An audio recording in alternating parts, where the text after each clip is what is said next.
use of the technology and understanding of how you can use it to advance what you're doing in a classroom is going to be imperative. You have to embrace it. It is a new reality, and really not necessarily a new reality, but we've reached a point in the world where you cannot run from it. So you have to think in innovation. When things happen, you can react to the situation and worry and panic and, spin your wheels, or you can collect yourself, think, innovate, and then move forward. This may never go back to the way it was. Welcome everybody to our new YouTube channel called Visionary Teacher, where we want to bring together all the teachers that are not afraid of technology and look forward to the upcoming changes in educational system. Today, my guest is Derrick Robinson, who is assistant professor in University of Memphis, professor of educational leadership, right? Yes. That's correct. Maybe just to begin with, could you explain us a little bit more what is educational leadership? Great. I'm glad you asked. Thank you for having me first. I am an assistant professor of education leadership and policy studies at the University of Memphis. Essentially what I do at the master's level, I teach graduate level students. So at the master's level, we prepare school leaders, principals or aspiring principals, to enter into the field of education. Most of them are already in education as teachers, but they have aspirations to actually go into leadership. At the doctoral level, it's a little different. We prepare people to actually engage in education on multiple levels, from policy to higher education if they want to teach and be in a profession, or if they even want to go into like educational entrepreneurship. Then you would go into the doctoral program. The doctoral program doesn't necessarily prepare you to be a principal. In fact, many of my students are already principals who are in the doctoral program. So that is essentially what we do. But as a professor, it's research, teaching, and service is my primary goals. Yeah, I think it's a very important direction, right? I mean, not how do you call it? A very important part of teachers' education, I think. Absolutely. Right? And especially now when a lot of things are actually shifting towards a totally new direction. So I'm really glad that actually we could manage to have this interview, because I think it's going to be very helpful for a lot of teachers right now. Thank you. So my next question is because maybe I will give a little background to everybody who's watching us. So we actually connected through a group on Facebook, which is created for teachers, called Teachers Helping Teachers. I actually asked a very simple yet very powerful question. What's the one thing that you hate about online teaching? And you gave an amazing answer to that. And you actually said that, there were a lot of talk about flipping classrooms and how we should prepare for that and how we should be prepared for remote teaching, yet we couldn't manage it. So the question is, please explain us, what are the flipped classrooms? Why it's so important to understand this concept in remote teaching? Great. One of the first things I'll start off to say with regards to flipped classrooms is that this idea has actually been around for at least over a decade, but its major push came from a book or writing from Berger and Sams in 2012 about the flipped classroom. It's kind of looked at as the main piece of literature that kind of coined the phrase, but in truth, we've been talking about the flipped classroom for multiple decades. So exactly what is a flipped classroom?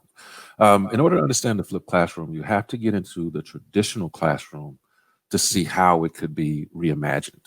So in a traditional classroom, what you have is active teacher, passive learner. So the teacher is engaged, they're up by the board, they're moving around the room, they're teaching, they're delivering content, but they have to do it in a 90-minute block or a 60-minute block, depending on how the school is structured. So the active learning or teaching part is constrained by time. The passive learner, because the only thing you have to do is sit there and answer questions if asked, or take some notes and things like that. Well, we know that hasn't worked for everybody. So what the flipped classroom seeks to do is to actually engage an active learner and active teacher. And the teacher operates kind of as a orchestrator. If you imagine like a a concert and the orchestrator is just directing learning. That is the main part of the flipped classroom. Now, in a traditional classroom, you know that the teaching takes place in the classroom, homework happens at home, and we're hoping that they do the problems and come back and bring it in and we check them and things like that. The flipped classroom actually reverses that order. It assigns content creation in the home or outside of the classroom. And then the classroom is used for inquiry. So a student may go out and engage in a topic, and they may go out and begin to start looking at content, understanding and studying content, or a teacher may set up a YouTube channel of content. And I'll give you some examples later. And that student engages in that content or creates that content and then brings it to the classroom, which in this case would be the online format, to actually engage in inquiry, to have that conversation and dig deeper. So it's like homework in school and activity outside of the school walls. So that's the essential of the flipped classroom, but it requires a certain amount of understandings and assumptions. First thing it requires is that you have to believe, as teachers, you have to believe that it's possible. And that comes from some research that I often share with my students called academic optimism. Academic optimism has three components. One, you have to have an academic emphasis. You have to really focus in on content and content creation and delivery. Second, you have to have collective efficacy. You have to believe that you can do it. And if you can't, you can access people who can help you. So you have to have help-seeking behaviors as a teacher. And the last and most important, you have to trust in parents and students. If you do not believe students can learn, then there's one thing I can also tell you that you're not doing too. You're not planning, because no wise person will put gas in a car that they know doesn't work. So if you don't believe that a student can learn, then you're not planning, which makes the idea of a flipped classroom almost impossible to understand. So that is essentially that. As school leaders, what I try to teach my school leaders is you have to also offer the time for teachers to actually create and develop content that can easily go onto a YouTube channel or a wiki site or a Canvas site or wherever online platform you teach. You have to be able to allow that kind of time and planning. But there are some remarkable advantages for it. And do you think it can become a national standard at some point? I believe it has. And if we're not careful, we could miss a wave. But it definitely can become, because it's a pedagogical style of teaching. But more than anything, it is just a standpoint. It's a belief that I can actually utilize all this technology we've had around us for now a few decades and actually make it instructional. And if you do, I mean, there's plenty of research that says that this works. There's plenty of research that says that this is the stepping stone, but there's more you can do. And it works for a wider range of students. Our students actually learn in the online format if they're on YouTube every day. You learn about products and product reviews. And before I go buy something, I see if someone's done a review on it on YouTube. Most of my procrastination and distractions is because I spend multiple times on YouTube learning about things I never thought I would learn about. True. Okay, so from time to time, I'm going to put just you on the screen, okay? So don't be surprised if I'm just going to disappear from the screen for a second, okay? No problem. Okay, so I think it's very important to understand what the flipping classrooms are, and I hope that now our viewers will know what it means and why it's so important. So my next question is, how can technology empower teachers? We see a lot of new technology rising right now. I mean, new software, new apps popping up on the market, and many teachers actually use them and try to make online classes, online teaching more interactive, more interesting. And do you think that technology can really empower teachers, help them a lot? Yes. So there's a lot of technology that's available for teachers to use, and it's been that way for a good little while. The most important thing you shouldn't get caught into is believing that you have to use every form of technology that comes out. You really don't. The most important thing you have to understand is technology is a resource, And the most important part in having technology resource is its actual utilization. So resource utilization is just as important as the resource itself. In fact, if you're not utilizing the resource, it's almost as if you didn't have it at all. So the use of the technology and understanding of how you can use it to advance what you're doing in a classroom is going to be imperative. You have to embrace it. It is a new reality, and really not necessarily a new reality. But we've reached a point in the world where you cannot run from it. I would love to believe, and I use this as an analogy all the time, I would love to actually go back to the point where I could run into an airport to pick up my children or family or loved ones, go up to the terminal gate where they're getting off the plane, and engage in that moment where we're running at each other and we're hugging in slow motion, things like that. But something happened in September 11th, 2001, and things have never been the same. It is the new reality. In policy, we call that kind of a punctuated equilibrium, where you have life as normal at one point, and then something happens. A period got put at the end of that sentence, and we have to start a new sentence. Embracing technology is like that. We can't really go back, so you have to put an end of the sentence, put a punctuation at the end of that sentence, and now start a new reality. And face the fact that you get comfortable with it. You don't have to embrace every single thing, but find what you can work and put it to use. And also, our students learn in this format. We're facing a point right now where students who are in school at this very moment have known nothing but the internet. They've known nothing but technology. They may not be technology geniuses. They may still have some learning curves to do, but this is the mode in which they learn. So any wise teacher would know you teach a person in the mode that they would learn, and you hook them there, and then you can get them to innovate and do more.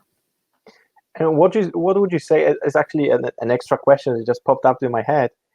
What would you say to all the teachers that say, oh, the kids' screen time is rising to 6, 7, 8, 9 hours every day, and it's not good for them, for their eyes, for their brains?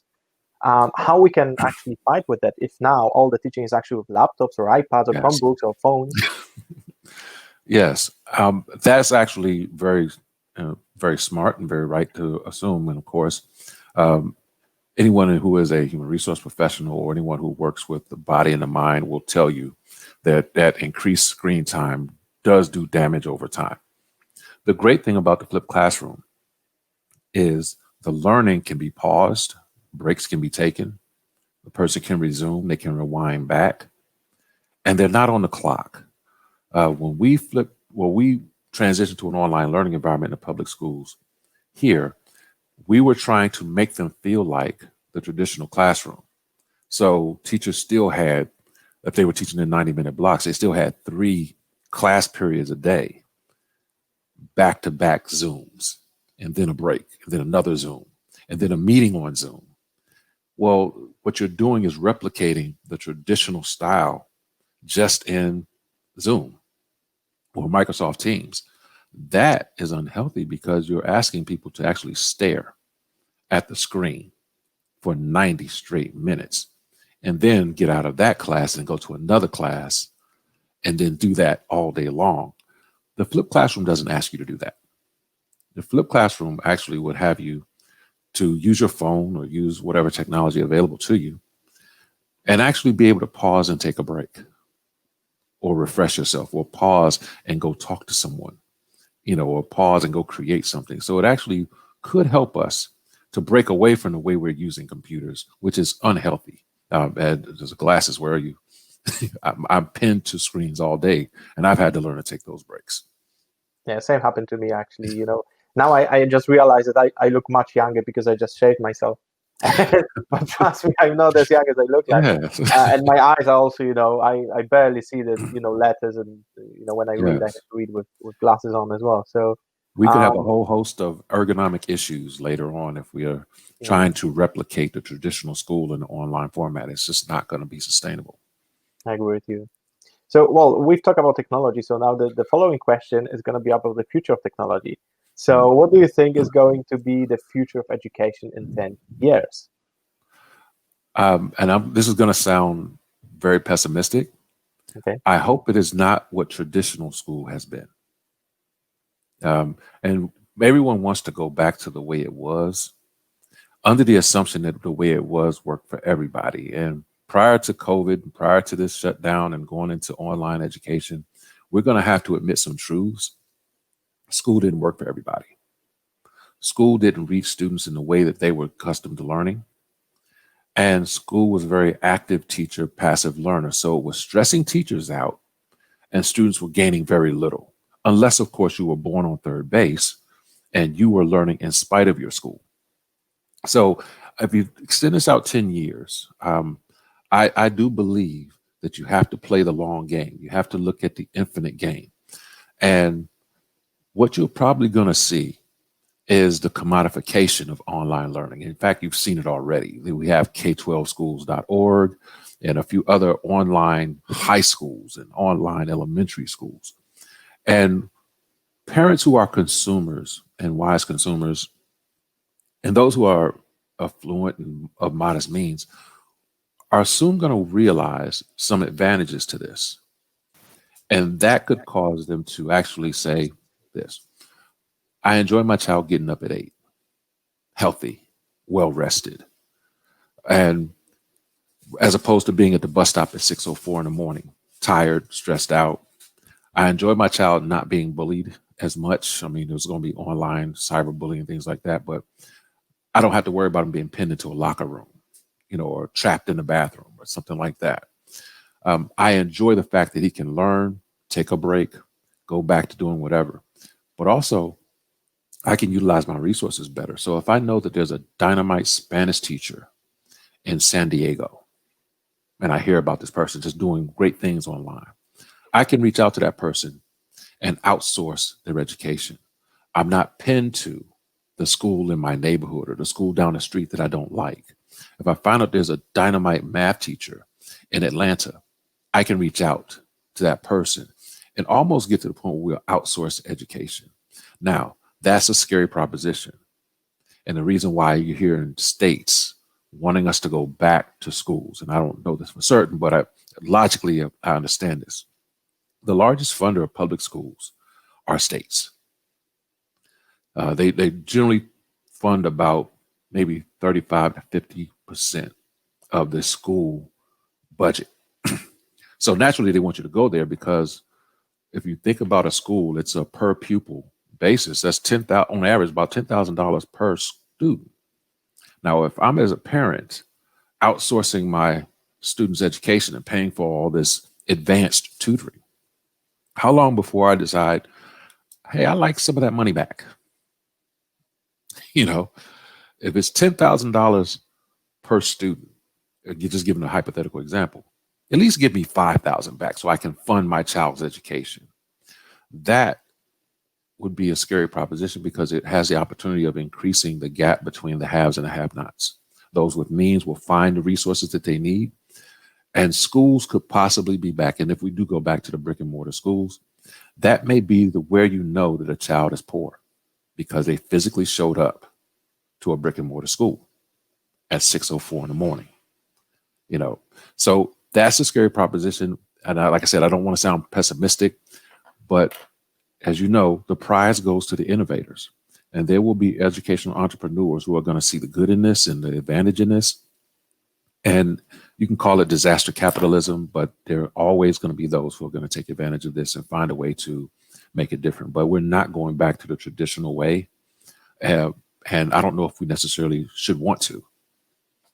And actually, you mentioned something very interesting. So you said that if you'd find a dynamic teacher in other state or other district, you would like to bring his knowledge and experience and teaching, experience to your district, for example, and just using, online technology. Correct. Yes. And do you think that, because I personally think it might actually happen very soon, for variety of reasons, Yes. also mentioning economics of it. As you said, education in the United States is very expensive, and Yes. actually with online technology, we can bring, online students groups from 20, 25 students to 50, 60, Yes. and we would need less teachers actually, but the quality of teaching could increase. Yeah. It's very scary, actually, for me personally, because it would mean that technology starts to actually kind of replace us, and nobody Yeah. wants this. But Yeah. what's your opinion on that? Well, in my doctoral classes, I have my students reading a book called The Infinite Game by Simon Sinek. It's a brilliant book. Mm, It's written out of the business world. So I yeah. wanted to ask you, do you remember Circuit City, the store where you will go buy electronics and music and things like that? Do you Well, I remember? remember it, but Yeah. Do you remember right, Tower Records, record no, store, Tower Records? Many people no. probably will. How about Blockbuster? Yeah, I remember. Yeah. See, They closed the Blockbuster. last store, I think, Yeah. last year. They played the short game. They played the finite game of trying to win. And it was a point in Blockbuster, if you bring up their financials, if you can find them still, they were making more money on return fees than actual rentals. Well, when Netflix and all of the innovation came along and they refused to innovate, which they had the ability to do, they lost. When the record companies, there are, I think, 3 or 4 major record labels in the United States, probably worldwide, they were consumed with selling CDs and tapes. What happened when technology came? They didn't innovate. Yeah, And in steps a computer company, Apple. And now Apple is the new record store. correct. Yeah. Prize goes to the innovators. Now, I want you to take that model and think about what we talked about teachers being almost outsourced. And this could be in a capitalistic society, this could happen. I'm a great teacher and I know my worth. I then reach out, make sure I'm known. I have a website and YouTube page with all of my teachings and things like that. And I'm still going to give you an example I want to talk about earlier. And I get contacted in multiple states. I'm in high demand.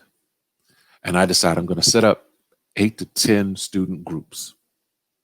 And I do flip classrooms, things like that. But I charge $40 a person per hour. Calculate that. 10 people, $40 per person. It's Yeah. $400 an hour. But I'm delivering great content. And students are seeing gains, they're learning, they're enjoying it. And I tell you this because when I was in my doctoral program, I took a course online, my stats course. Big mistake. And I was floundering. I found a person on YouTube out of Texas who was creating these short videos on all this stuff for stats and things like that. And I started watching that every day on YouTube. And as I was learning it in my class, I'm going to that person's YouTube channel and I'm understanding it better now. That can happen very easily.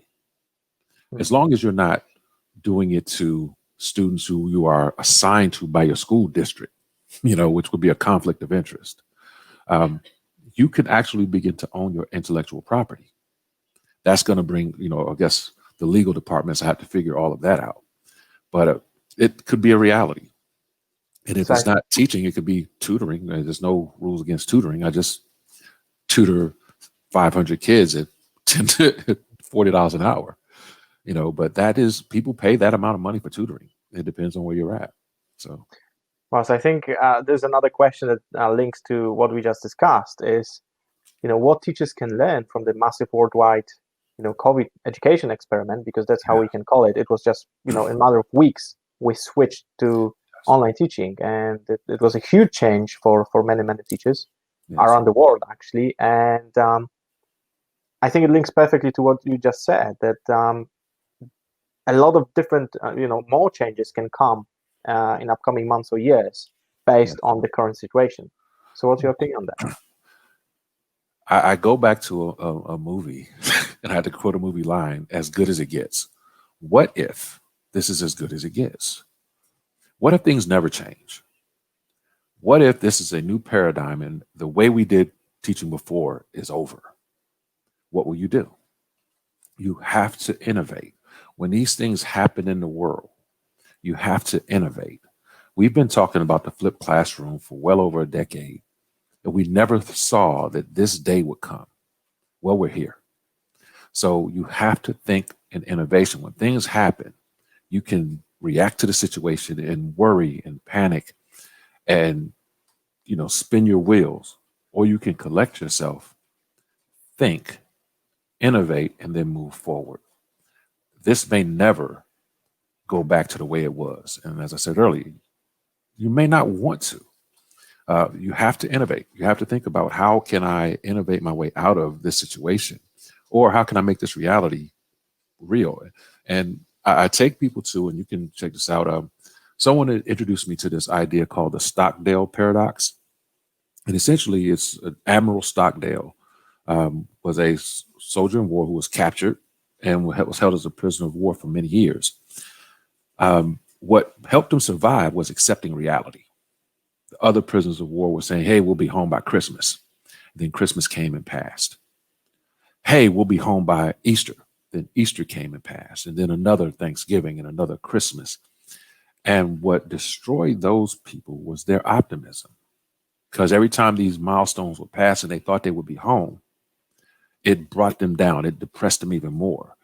Admiral Stockdale and others who thought like him accepted what was as reality and learned to live in it, learned to accept it. It doesn't mean that they gave up on life. What they learned to do was to take lemons and make lemonade, and that's going to be what we have to learn how to do. We have to be resilient. We have to learn how to adjust to setbacks, and we have to have the emotional maturity and the mastery and skill set to actually do things when we're ready. The spoils go to the innovators, and in order to be an innovator, you have to be ready. So that would be my message to teachers. This, if nothing you learn from this, is how to adjust to a new reality. That's what I wanted to say. Yes. So you say that basically teachers who are very passive to technology, they just need to kind of force themselves and adjust the situation, right? Imagine how hard it would be right now to survive writing checks. Imagine how hard it would be right now if you had no email. Because everything we do now, we have to sign up and we have to put an email down. You can't get a phone without an email address. True. So if you refuse to do all of that, what would your world look like right now? True. Wow, that's amazing. I think, there's going to be a last question, which I think is the most important one and the most complex, we can say.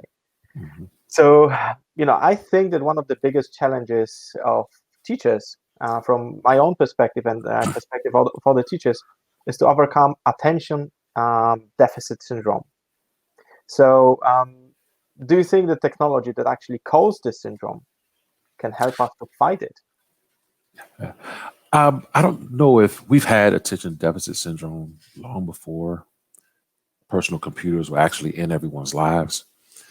So it's always been a situation. And the reason why it's been a situation is because of how we learn and how our eyes and our ears and our mouths process information. And they process them all at different speeds. So, for example, I've been trying to learn how to speed read or read faster because I recognize that there were times in my life where I felt like I couldn't read very well. I'm a slow reader. So what I learned was that my eyes moved faster than my mouth. And what I was doing when I was reading was mouthing it, and if not moving my lips, but at least mouthing it in my mind. And it was slowing down my eyes, and that made me tired, and therefore I quit. So that could be like my attention. I felt like my attention wasn't there. But now there's technology to where I can read faster. I can adjust the screens. I can widen the screens. I can change the lighting. I can do all of these things with technology to adjust to this reality. And you know what else I can do? I can pause and come back later. So our students learn in a very hyper tense, hyper moving environment. It's the speed at which the eyes catch it. If you remember the old classrooms, students would gaze out of the window because outside that window was life in living color.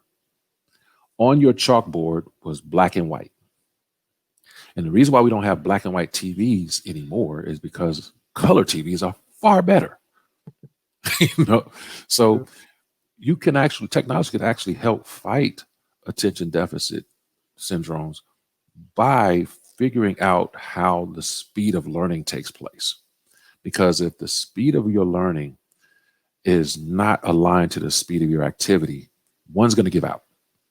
You're either going to slow down the learning process, or you're going to quit and slow down the learning process, or you can adapt to it and speed it up. There are people who are rapid consumers of information because of everything that's available now.